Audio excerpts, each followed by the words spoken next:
Hello everyone, आप सभी का बहुत बहुत स्वागत है मेरे चैनल लव स्टोरी टेलर पे। और आज मैं आपके साथ माई पोजेसिव अल्फा हस्बैंड का नेक्स्ट पार्ट लेके चलिए उसे शुरू करते हैं। यहाँ पर जो वांगची होता है ना, वो बहुत ज़्यादा खुश था विंग के साथ। यहाँ पर उसे हुआचंग और शीलियन की शादी का जो प्रोजेक्ट मिला था, इसमें इन्हें काफ़ी सारी मशक्क़त करनी थी, मेहनत करनी थी, क्योंकि यहाँ पर ये लोग ना बहुत सारी चीज़ों को अरेंज करने में उन्हें दिन रात एक करने पड़ते थे, क्योंकि हुआचंग एक लैविश, एक अच्छी शादी चाहता था जहाँ पर किसी भी चीज़ की कमी वो बर्दाश्त नहीं कर सकता था, क्योंकि वो शीलियन से इतना प्यार करता था। इस शीलियन की मोहब्बत में वो गिरफ्तार हो चुका था और शीलियन के लिए वो हर चीज़ करना चाहता था।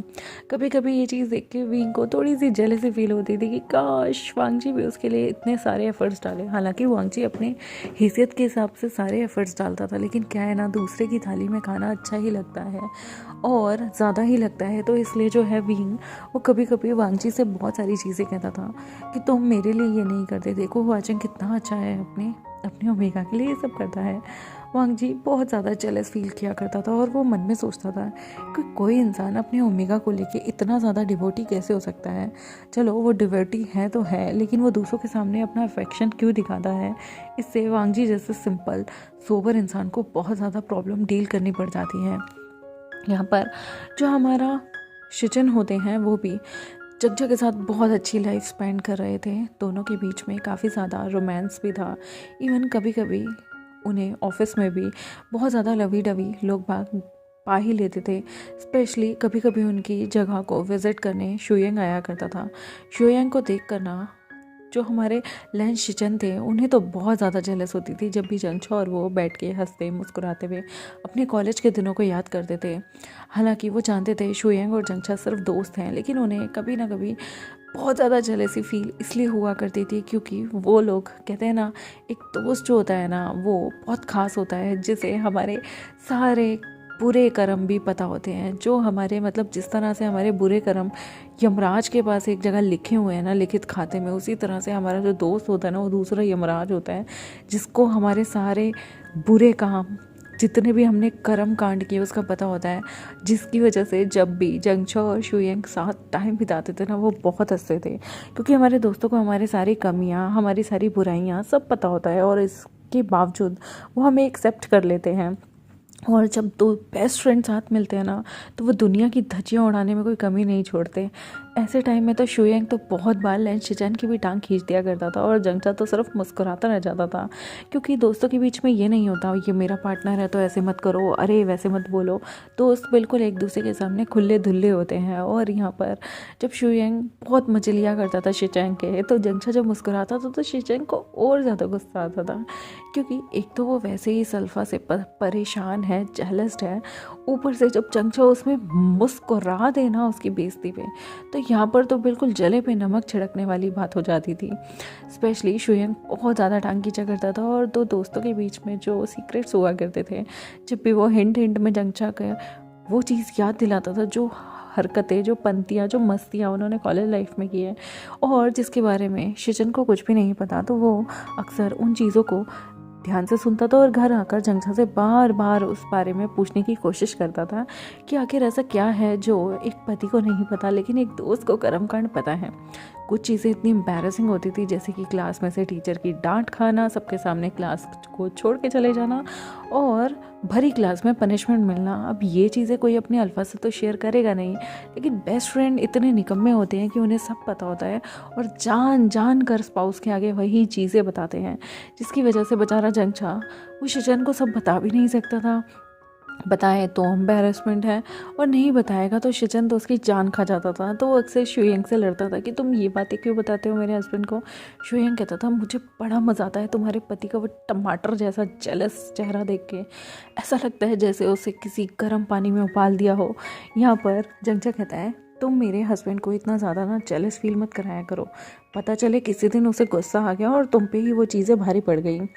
और जिस दिन मेरे हस्बैंड ने तुम्हारे ओमेगा शाओ शिनचिंग से कभी भी फ्लर्ट करने की कोशिश की तो देख लेना, मैं बीच में नहीं आऊँगा। जिस तरह से तुम उसे जेलस फील कराते हो। शुयंग कहता है खबरदार जो शाओ शिनचैन को बीच में लेके आए, मैं तुम पे लाइन थोड़ी मारता हूँ, मैं तो बस वो कर्म कांड याद दिलाता हूँ तुम्हें जो तुमने किए हैं।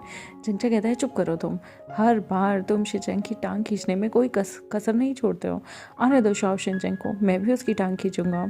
शुयंग मुस्कुराता है और कहता है शाओ शिनचैन को आदत पड़ गई है मेरी इस नेचर की, और तुम्हारे पति को भी ये आदत डाल लेनी चाहिए, क्योंकि हम लोग बेस्ट फ्रेंड हैं और अब उसे सारी ज़िंदगी तुम्हारे इस बेस्ट फ्रेंड, इस निकम्मे निठल्ले और इतने तेज बेस्ट फ्रेंड को झेलना होगा।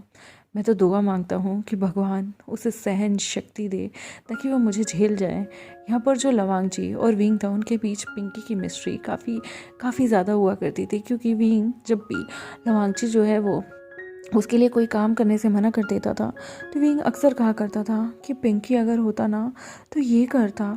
लवांगजी गुस्से में ही आ जाता था। एक बार लवांगजी उसके लिए खाना बना रहा होता है और विंग कहता है कि क्या बना रहे हो। वांगजी कहता है मैं नूडल्स बना रहा हूँ। विंग कहता है मुझे नूडल्स नहीं खाने, मुझे सुशी खानी है। यहाँ पर वो कहता है चलो ठीक है, सुशी में फ़िश होती है, तुम एक काम करो, तुम किम्बाब बना दो। यहाँ पर लवांगजी कहता है मुझे किम्बाब बनाने नहीं आते। विंग कहता है क्यों, तुम्हें सुशी बनानी आती है लेकिन किम्बाब नहीं आते जो कि वेजिटेरियन है। यहाँ पर लवांगजी कहता है मेरा बिल्कुल मूड नहीं कर रहा उसे बना के खाने का।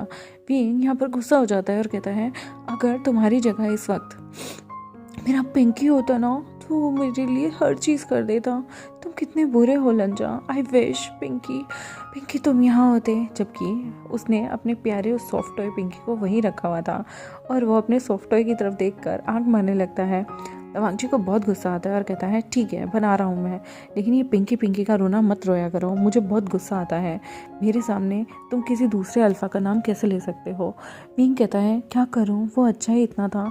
वांगजी बहुत ज़्यादा गुस्से में आ जाता है, वो कहता है तुम। विंग मुस्कुराता है और वहाँ से चला जाता है और कहता है किम्बाब बनाने पे ध्यान दो। यहाँ पर वांगजी कहता है उफ़, ये पिंकी जिस दिन मुझे मिल गया ना, मैं उन्हें इस नूडल्स के साथ पानी में डुबो कर गर्म करके तड़पा के और फिर उसके बाद उसे फ्राई करके खाऊंगा। यहाँ पर वांगजी को बहुत गुस्सा आता है पिंकी नाम सुनते ही। विंग जो कि बहुत ज़्यादा मस्ती कर रहा होता है, वांगजी और विंग के लिए वो किम्बाब बना के लेके आता है। विंग किम्बाब खाते खाते मुस्कुराते हुए आराम से सोया सॉस के साथ उसे खा रहा होता है और कहता है तुम्हें पता है जो मेरा पिंकी था ना वो भी ऐसे ही किम्बाब बनाता था। वांगजी कहता है वापस करो, मुझे वापस चाहिए। ये क्या पिंकी लगा रखा है, वापस तो मुझे किम्बाब। वो किम्बाब उठा ही रहा होता है कि तभी विंग उसे पूरी प्लेट छीन के दूसरी साइड बैठ जाता है और कहता है खबरदार जो मेरे किम्बाब की तरफ नज़र भी रखी, ये किम्बाब मेरे हैं और इन्हें मैं ही खाऊंगा। तुम अपना हाथ ना दूर रखो, तुम्हें खाना है ना और बना लो, लेकिन मेरे किम्बाब की तरफ देखना भी मत। वांगजी कहता है वाह बेटे, बनाऊँ मैं और मैं ही ना खाऊं, ये कैसे हो सकता है। विंग कहता है तो ठीक है बना लो, तुम्हें भगवान ने हाथ दिया ना, जाओ दूसरे बना लो। किसने कहा है, इतना सारा सामान किचन में रखा है, वो क्या हमने धूप देने के लिए रखा है, जाओ बना के खा लो।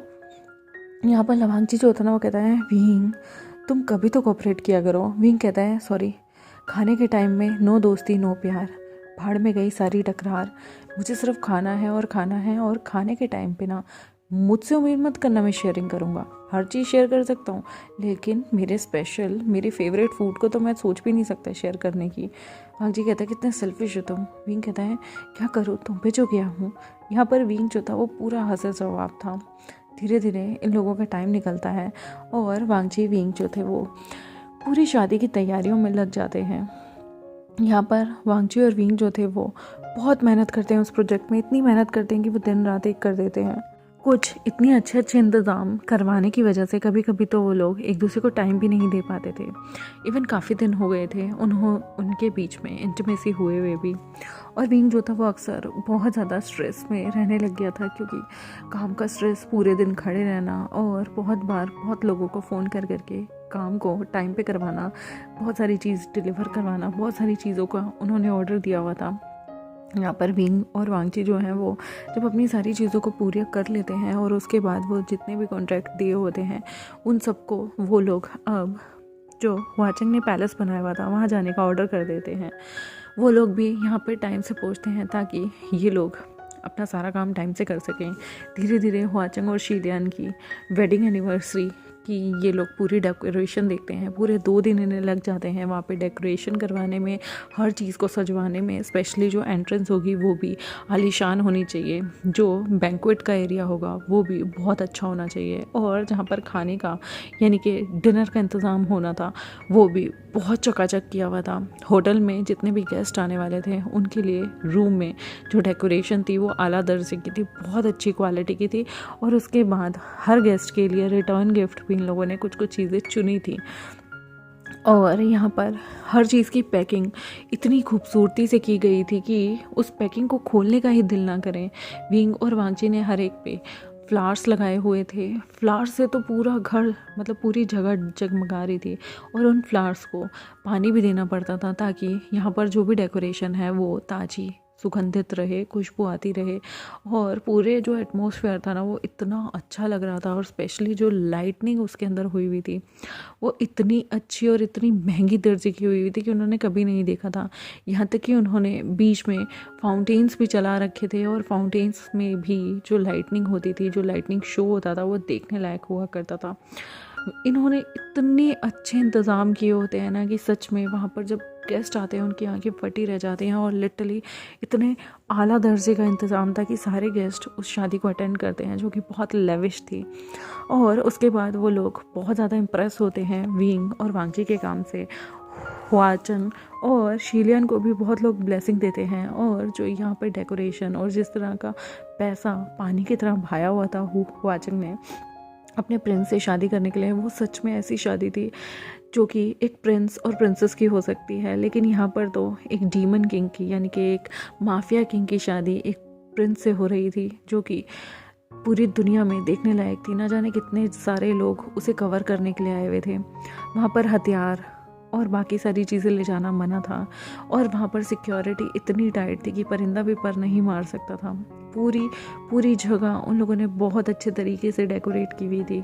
जितने भी गेस्ट होते हैं वो बहुत खुश हो जाते हैं। और हुआचंग और शीलियन की शादी इतनी मंदमुग्ध होती है ना कि 7 साल बड़े इंसान से जब कोई इंसान प्यार करता है और उसके बाद एक वक्त एक उम्र गुजरने के बाद उसका इंतज़ार करना, उसके लिए उससे प्यार करना, उसे शादी के लिए मनाना, उसे अपने प्यार का एहसास कराना, ये चीज़ जब वांगची और विंग देखते हैं ना, हुआचंग की आंखों में जो शीलियन के लिए प्यार था और शीलियन की आंखों में जो हुआचंग के लिए प्यार, इज्जत और जो उसके अंदर का एक बचपना होता है, जो वो हमेशा हुआचंग को एक बच्चे की तरह प्रोटेक्ट करना चाहता है, और हुआचंग उसे एक बड़े की तरह पूरी दुनिया से छीन लेना चाहता था। और अपने पास अपने जैसे एक पक्षी अपने पंखों के अंदर अपने अंडे को छुपाता है ना, उसे पूरी दुनिया से लड़ सकता है लेकिन उन्हें कुछ होने नहीं दे सकता, बिल्कुल वैसे ही हुआचंग यहाँ पर शीलियन को कुछ होने नहीं दे सकता था। और ये बहुत इमोशनल मोमेंट होता है जब शीलियन और हुआचंग की शादी होती है ना, तो पहली बार हुआचंग की आंखों में आंसू आ जाते हैं। इतना बड़ा माफिया डॉन, उसकी आंखें वो आंसू से, और वो भी खुशी के आंसू भरी होती हैं कि पहली बार उसने अपने प्यार को पाया है। उसके लिए वो प्रिंस जब वो कुछ भी नहीं था, उसे पाना बहुत मुश्किल था। और ये चीज़ देख के ना हमारे वांगशन भी काफ़ी इमोशनल हो जाते हैं। विंग की आंखों से आंसू आते हैं तो लवांगची उसके आंसुओं को पोंछता है और कहता है, विंग क्या हुआ तुम्हें? विंग कहता है, कुछ नहीं, मुझे बहुत अच्छा लगता है जब कोई इंसान अपना सब कुछ खो देता है लेकिन वक्त उसे उस चीज़ का कहीं ना कहीं एक फ्रूट होता है ना, एक फल होता है, वो ज़रूर देता है। अगर बचपन में हमसे कोई चीज़ छीनी गई है या जवानी में छीनी गई है, लेकिन उसका फल हमें बुढ़ापे में या फिर हमारे अपकमिंग डेज़ में जब मिलता है तो कितना अच्छा लगता है। शीलियन के भी पेरेंट्स नहीं और हुआचंग भी कितना कुछ झेलने के बाद यहाँ पर आया है, और इस प्लेटफॉर्म पे जब उसे दुनिया का वो कोई भी चीज़ अपने हाथ में रख सकता है, लेकिन उसने उस इंसान को चूज़ किया जिससे वो बचपन से प्यार करता आया था। ये देख के मुझे बहुत अच्छा लगा। वांगची, इस दुनिया में कितने लोग कितनों का दिल तोड़ देते हैं, कितने लोग दूसरों के इमोशंस के साथ खेल जाते हैं, और कुछ लोग तो अपनों को ही धोखा दे देते हैं, और कुछ लोग अपनों के साथ रह के भी अपनों से इतने दूर हो जाते हैं। ऐसे टाइम में एक ऐसा इंसान जो अपने से 7 साल बड़े लड़के को चाहता है और उसे पाने के लिए पूरी कायनात को एक कर देता है, ये देख के मुझे बहुत अच्छा लगा। आई विश ऐसी लाइफ सबकी हो, इतना इंस्पायर हर कोई हो। आज की दुनिया में लोग दिल से खेलते हैं वांगची, लेकिन मुझे बहुत अच्छा लगता है जब ऐसे लोगों को मैं देखता हूँ।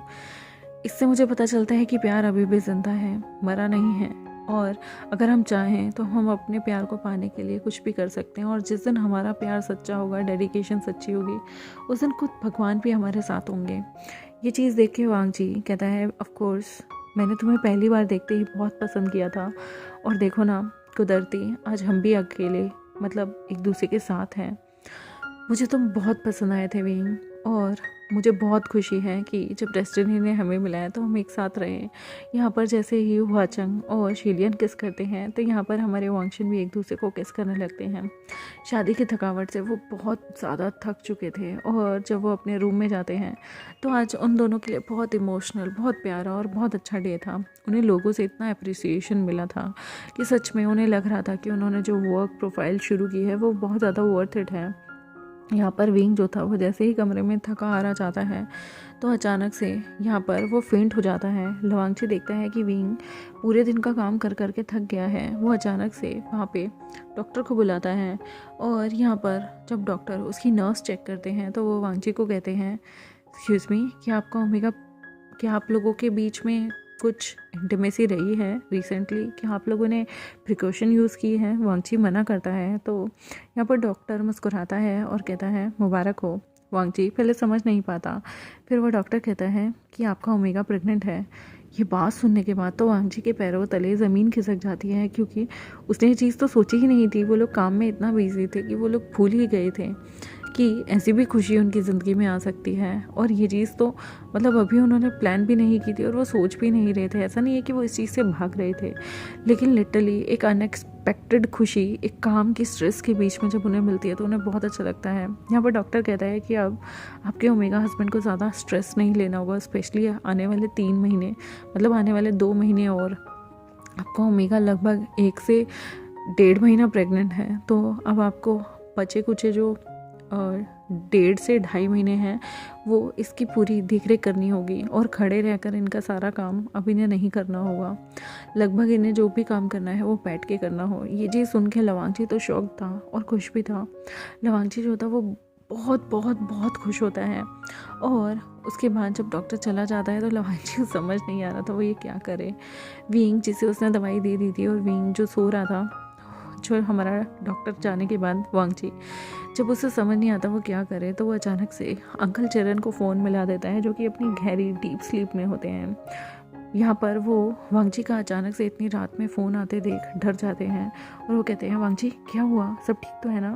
वांगची कहते हैं, अंकल मुझे आपको कुछ बताना है। अंकल जो कि डर जाते हैं और कहते हैं, क्या हुआ वांगची, तुम मुझे अब डरा रहे हो, तुम चाहते हो कि इस बुढ़ापे में मुझे अटैक आ जाए? वांगची कहते हैं, कुछ नहीं अंकल, मुझे आपको ये बताना था कि विंग प्रेग्नेंट है। ये बात सुनते ही वांगची के अंकल तो अपने दिल को मसलने लगते हैं और खुद को शांत करते हुए कहते हैं, ओह वांगची, ये खुशखबरी तो तुम मुझे सुबह भी सुना सकते थे। वांगजी कहते हैं, मुझे समझ नहीं आ रहा था कि मैं किससे चीज़ जो है वो शेयर करूं, और सच बताऊं ना अंकल, तो मैं इतना खुश था कि मैंने टाइम देखा ही नहीं कि रात का क्या टाइम हो रहा है। अंकल चरण कहते हैं, मुबारक हो अगर तुम पिता बनने वाले हो तो। और वैसे एक चीज़ बताऊं वांगजी, अगर अगली बार कोई खुशी की खबर हो तो सुबह ही देना, इतनी रात में फ़ोन मत करना, मेरा ये छोटा सा दिल घबराहट में कहीं अटैक ना आ जाए। यहाँ पर वांगची मुस्कुराता है और कहता है, सॉरी अंकल, मैंने आपकी नींद ख़राब कर दी, अब आप आराम से चिंता मुक्त होकर सो सकते हैं। यहाँ पर जो वांगजी था वो इतना ज़्यादा सुपर एक्साइटेड था। विंग की थोड़ी देर बाद नींद खुलती है। वांगची उसके लिए बहुत सारी चीज़ें खाने के लिए लाया हुआ था, ताकि विंग को अगर भूख लगे तो वो कुछ ना कुछ खा ले। विंग कहता है, लंजा मुझे क्या हुआ था? यहाँ पर जो लंजा होता है ना, वो बड़े प्यार से विंग के चेहरे को सहलाता है और कहते हैं, कुछ नहीं, तुम थक गए थे जिसकी वजह से तुम एग्जॉस्ट हो गए। यहाँ पर विंग पूछता है, तो मैं अब ठीक हूँ? क्या डॉक्टर आए थे? डॉक्टर ने कुछ कहा तो नहीं? वांगची मुस्कुराता है और कहता है, उसके पेट पे हाथ रखते हुए, विंग तुम प्रेग्नेंट हो। पहले तो विंग समझ नहीं पाता कि वांगची ने क्या कहा है, क्योंकि वो नींदों में था, और जैसे ही वो प्रेग्नेंट वर्ड पे थोड़ा गौर करता है और फिर वो कहता है, क्या कहा तुमने, प्रेग्नेंट? और यहाँ पर विंग की तो जैसे सांसें अटक गई थी। वांगची मुस्कुराता है और कहता है, डरो मत, मैं हूँ ना तुम्हारे साथ। डॉक्टर ने कहा है कि अब तुम्हें सारा काम बैठ के करना है, मोस्टली तुम्हारे 6 मंथ प्रेगनेंसी तक। और मोस्टली 3 मंथ्स तक तो तुम्हें ज़्यादा कुछ वजन भी नहीं उठाना, 3 मंथ्स कह लो या 4 मंथ्स कह लो, और तुम सारा काम अब आराम से बैठ के करोगे और तुम्हें ज़्यादा स्ट्रेस वाला काम भी नहीं करना। विंग थोड़ा शॉक्ड होता है और कहता है लंजा बट तुम श्योर हो कि मैं प्रेग्नेंट हूँ? विंग जैसे उसे तो यकीन ही नहीं हो रहा था कि वो प्रेग्नेंट हो गया है। यहाँ पर लंजा मुस्कुराता है और कहता है ऑफ कोर्स विंग, हम प्रिकॉशन नहीं लेते थे और हम रोमांस करते थे और हमारी शादी को भी काफ़ी टाइम हो गया है, तो प्रेगनेंसी होना तो नॉर्मल सी बात है ना। विंग थोड़ा सा घबराता है और कहता है लंजा मैं पहले कभी प्रेग्नेंट नहीं हुआ। लंजा कहता है ऑफ कोर्स मैंने भी पहले किसी को प्रेग्नेंट नहीं किया है विंग, ये कैसी बातें कर रहे हो? विंग कहता है बट मुझे डर लग रहा है, सब ठीक तो होगा ना? वांगची कहता है इसमें डरने की क्या बात है, और अगर तुम कहते हो तो मैं तुम्हारे लिए पर्सनल कोई नैनी रख देता हूँ या फुल टाइम मेड तो तुम्हारा ख्याल रख सकें। विंग कहता है बट मुझे अपना वर्क प्रोफाइल नहीं छोड़ना, मुझे तुम्हारे साथ मिलके काम करना है, मुझे काम करना अच्छा लगता है। तो लंजा कहता है मैं कब मना कर रहा हूँ कि तुम काम नहीं करोगे, बट मैं चाहता हूँ कि तुम अपने वर्क की वजह से स्ट्रेस ना लो, जो भी स्ट्रेस होगा वो मैं ले लूँगा, तुम्हें बस हम पे, हमारे बच्चे पे और अपने ऊपर अब ज़्यादा ध्यान देना है। विंग कहता है फिर भी मुझे डर लग रहा है लंजा। यहाँ पर लंजा जो है बड़े प्यार से साइड में आकर विंग को हक करता है, अपनी चेस्ट पे लेटाता है, उसकी टमी पे हाथ फेरते फेरते कहता है तुम सो जाओ, डरो मत, मैं हूँ ना, मैं इसका बहुत प्यार से ख्याल रखूँगा। मेरे लिटिल से मॉन्स्टर के अंदर एक प्यारा सा जीव है जो मेरा बच्चा है। I am very happy wing. Wing कहता है चुप करो, अब मुझे नहीं पता कि कितने टेंशन्स मुझे झेलने होंगे, अब तो मुझे डर लगने लगा है। यहाँ पर वांगची कहता है तुम डर क्यों रहे हो, जो भी होगा अच्छा होगा। विंग कहता है पता नहीं लंजा, मुझे घबराहट होने लगती है, और प्रेगनेंसी जब मैं लोगों को देखता हूँ कि वो कितने मोटे हो जाते हैं, उन्हें उनके आउटफिट भी नहीं आते, और मैंने सुना है कि उल्टियाँ लग जाती हैं, बहुत परेशानी होती है। लंजा कहता है मैं हूँ ना तुम्हारे साथ, जो भी होगा देखा जाएगा। यहाँ पर लंजा अगले दिन अपने ब्रदर और यहाँ पर विंग जो है वो अपने भाई जंगचा को भी चीज़ें बताता है। लन शिचन और जंगचा बहुत खुश होते हैं उनके बारे में जान के, और यहाँ पर जंगचा भी अपने पेट पे हाथ फहराता है और मन में सोचता है कि ये खुशखबरी मेरी ज़िंदगी में कब आएगी। और जैसे ही वो ये चीज़ें सोच रहा होता है कि अचानक से उसे भी उल्टी आने लगती हैं, क्योंकि वो दोनों तो ज़्यादा ही रोमांस में और सेक्सुअली एक्टिव थे। तो यहाँ पर जैसे ही जंगचा उल्टियाँ करने भागता है तो शिचन कहता है वांगची मैं तुमसे बाद में बात करता हूँ, जंगचा को शायद तबीयत ठीक नहीं है। यहाँ पर वांगची जो है वो फ़ोन कट करता है उसके भाई से बधाई लेने के बाद। तो जंगचा भी जब उल्टियाँ करने भागता है तो शिचन जो है वो कहता है क्या हुआ तुम्हें? जंगचा कहता है पता नहीं, मुझे चक्कर आ रहे हैं और मन भी ख़राब हो रहा है। शिचन कहते हैं चलो डॉक्टर के पास चलते हैं। वो लोग अपना ब्रेकफास्ट वगैरह करके, जंगचा से तो कुछ खाया ही नहीं जा रहा था, लेकिन शिचन खाना खाते हैं और उसके बाद उसे हॉस्पिटल ले जाते हैं। अपॉइंटमेंट लेने के बाद वो जब डॉक्टर को दिखाते हैं तो डॉक्टर चेकअप के बाद अनाउंस करता है कि जंगचा भी प्रेग्नेंट है। ये सुनने के बाद तो शिचन की खुशी का ठिकाना ही नहीं था, क्योंकि अभी उन्होंने अपने ब्रदर से सुना कि विंग प्रेग्नेंट है, और उसी के बाद उन्हें ये पता चला कि उनका जंगचा भी प्रेग्नेंट है। ये सुनने के बाद तो वो जंगचा से मिलते हैं। जंगचा भी अपने टमी पे हाथ फेर रहा था। यहाँ पर शिचन आते हैं, उसकी टमी को टच करते हैं और उसके चीक्स पे किस कर देते हैं और कहते हैं मुझे बहुत खुशी है कि हम पेरेंट बनने जा रहे हैं। जंगचा कहता है ऑफ कोर्स मुझे भी बहुत खुशी है, मैं बहुत एक्साइटेड हूँ बहुत सारी चीज़ों के लिए। जहाँ पर विंग बहुत ज़्यादा डरा हुआ था, वहीं पे जंगचा बहुत ज़्यादा सुपर एक्साइटेड था। आगे देखने में मज़ा आएगा कि लोगों के रिएक्शन क्या होंगे, और प्रेगनेंसी में ये कितनी सारी चीज़ों को झेलेंगे, और क्या इनकी प्रेगनेंसी स्मूथली जाएगी या इनके टेंट्रम्स इनके अल्फाज को तंग कर देंगे। तब तक के लिए मेरे चैनल को सब्सक्राइब, वीडियोज़ को लाइक, बेल आइकन को प्रेस करना बिल्कुल मत भूलिएगा। Thank you very much, bye bye.